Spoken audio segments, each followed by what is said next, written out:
सर्वारिष्टनिवारणस्तोत्र। ॐ गं गणपतये नमः।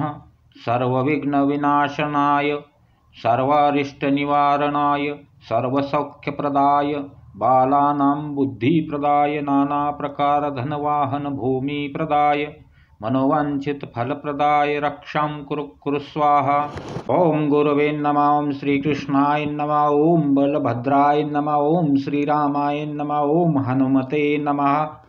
ॐ शिवाय नमः। ॐ जगन्नाथाय नमः। ॐ बद्रीनारायणाय नमः। ॐ श्रीदुर्गादेवी नमः। ॐ सूर्याय नमः। ॐ चन्द्राय नमः। ॐ भौमाय नमः। ॐ बुधाय नमः। ॐ गुरवे नमः। ॐ भृगवे नमः। ॐ शनेश्वराय नमः। ॐ राहवे नमः। ॐ पुच्छनायकाय नमः। ॐ नमः ग्रहरक्षां कुरु नमः। ॐ मन्यवरं हरिहरादये एवं दृष्ट्वा दृष्टेषु येषु हृदयस्थं स्वयं तोषमिति विवीक्षतेन भवता भुवि येन न्यान्न कश्चिन्मनोहरित्नाथ भवान्तरेभि। ॐ नमो मणिभद्रे जय विजय पराजिते भद्रं लभ्यं कुरु स्वाहा। ॐ भूर्भुवस्वः तत्सवितुर्वरेण्यं भर्गो देवस्य धीमहि धियो यो नः प्रचोदयात्। सर्वविघ्नं शान्तं कुरु स्वाहा। ॐ ऐं ह्रीं क्लीं बटुकभैरवाय आपदुद्धारणाय महान् श्यामस्वरूपाय दीर्घारिष्टविनाशाय नानाप्रकारभोगप्रदाय मम सर्वारिष्टहन हन पच पच हर हर कच कच राजद्वारे जयं कुरु व्यवहारे लाभं वर्धय रणे शत्रुं विनाशय पूर्ण आयुः कुरु स्त्रीप्राप्तिं कुरु हुं फट् स्वाहा। ॐ नमो भगवते वासुदेवाय नमः।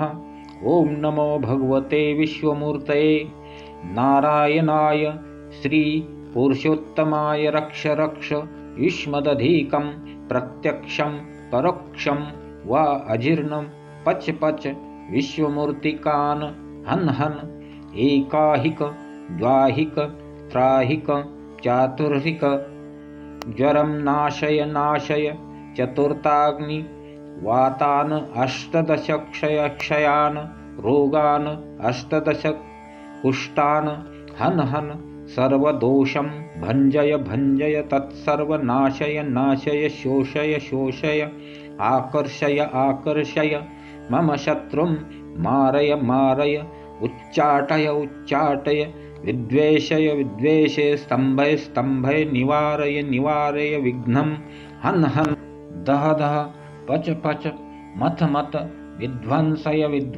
विद्रावय चक्रे गृहीत्वा शीघ्रमागच्छ चक्रेण हन परविद्यां छेदय 84 चेतकान् विस्फोटान् नाशय वातशुष्कदृष्टि सर्पसिंहव्याघ्रद्विपच्चतुष्पाद अपरे बाह्यान्तराभि भव्यन्तरिक्षगान् अन्यान् व्यापिके चित् देशकालस्थान सर्वान् हन विद्युत् मेघनदी पर्वतादीन् अष्टव्याधि सर्वस्थानानि रात्रिदिनं चौरान् वशय सर्वोपद्रवनाशय परसैन्यं विदारय परचक्रं निवारय दह रक्षां कुरु।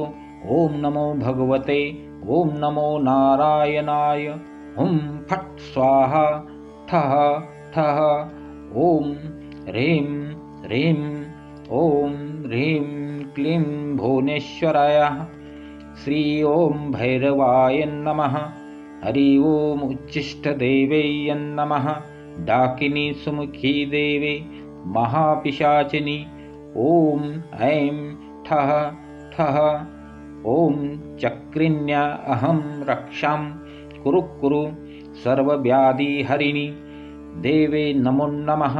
सर्वप्रकार बाधाशमनम् अरिष्टनिवारणं कुरु। फट् श्री ॐ कुब्जिका देवे ह्रीं ठः स्वाहा। शीघ्रमारिष्टनिवारणं कुरु कुरु शाम्बरी क्रीं ठः स्वाहा। शारिका भेदा महामाया पूर्ण आयुः कुरु। हेमवती मूलं रक्षां कुरु। चामुण्डायै देवे शीघ्रं विघ्नं सर्ववायुकपपित्तरक्षां कुरु। मन्त्रतन्त्रयन्त्र कवचगृह पीडानडतर पूर्वजन्मदोषनडतर यस्य जन्म दोषनडतर मातृदोषनडतर पितृदोषनडतर मारणमोहन उच्चाटन वशीकरण स्तंभन उन्मूलनं भूतप्रेतपिशाचजात जादूटोना शमनं कुरु। सन्ति सरस्वते कंठिका देवे गल विस्फोटकाये विक्षिप्ता शमनं महानज्वरक्षयं कुरु स्वाहा। सर्वसामग्री भोगसप्तं दिवसं देहि देहि रक्षां कुरु कुरु। क्षण क्षण अरिष्टनिवारणं दिवस प्रति दिवस दुःखहरणं मङ्गलकरणं कार्यसिद्धि कुरु कुरु। हरि ओम श्रीरामचन्द्राय नमः। हरि ओम भूर्भुवस्वः चन्द्रतारा नवग्रह शेषनाग पृथ्वी देवी आकाशस्य सर्वारिष्टनिवारणं कुरु कुरु स्वाहा। ॐ ऐं ह्रीं श्रीं बटुकभैरवाय आपदुद्धारणाय सर्वविघ्ननिवारणाय मम रक्षां कुरु कुरु स्वाहा। ॐ ऐं ह्रीं क्लीं श्रीवासुदेवाय नमः। बटुकभैरवाय आपदुद्धारणाय मम रक्षां कुरु कुरु स्वाहा। ॐ ऐं ह्रीं क्लीं श्रीविष्णुभगवान् मम अपराधक्षमा कुरु। सर्वविघ्नं विनाशय मम कामनापूर्ण कुरु कुरु स्वाहा। ॐ ऐं ह्रीं क्लीं बटुकभैरवाय आपदुद्धारणाय सर्वविघ्ननिवारणाय मम रक्षां कुरु कुरु स्वाहा। ॐ ऐं ह्रीं क्लीं श्री ॐ दुर्गादेवी रुद्राणी सहित रुद्रदेवता कालभैरवसः बटुकभैरवाय हनुमानसः मकरध्वजाय आपदुद्धारणाय मम सर्वदोषक्षमाय कुरु कुरु सकलविघ्नविनाशाय मम शुभमाङ्गलिककार्यसिद्धिं कुरु कुरु स्वाहा। एष विद्या महात्म्यं च पुरा मया प्रोक्तं ध्रुव शमक्रतोतु हन्तितान् सर्वाश्च बलिदानवा। इति सर्वारिष्टनिवारण स्तोत्र संपूर्ण।